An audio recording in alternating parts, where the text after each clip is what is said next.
C'est vraiment se placer au centre de sa vie. Et puis, souvent, bah, nous nous disons, parce que justement c'est une valeur et il faudrait que je pardonne à un tel, parce qu'en tant qu'être de lumière, je ne peux pas en vouloir aux autres, vous voyez? Mais c'est encore une notion de devoir et le devoir amène des obligations et puis une forme de contrainte. Alors c'est une valeur morale, mais cette valeur morale, elle est mal intégrée, elle est mal comprise, il faut la voir sous un nouvel angle.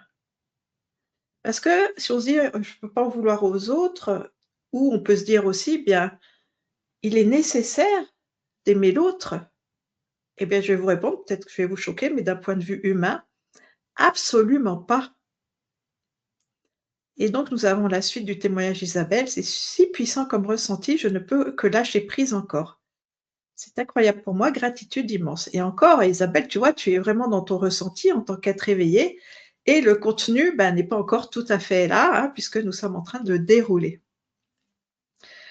Donc je vous disais, bah, d'un point de vue humain, si vous n'aimez pas une personne, c'est tout à fait correct, hein, on n'est pas obligé d'aimer tout le monde. Vouloir toujours être gentil et ne pas condamner l'autre, ouais, je veux pas lui faire de mal, ceci, voilà, je veux pas blesser l'autre. D'ailleurs, il ne s'agit pas de le blesser, mais il s'agit de s'exprimer depuis notre vérité. Pourquoi? Parce que ne pas condamner, s'empêcher d'aller dans nos émotions, nous coupe de notre propre ressenti et donc ça ralentit ou ça fait stagner notre chemin de guérison.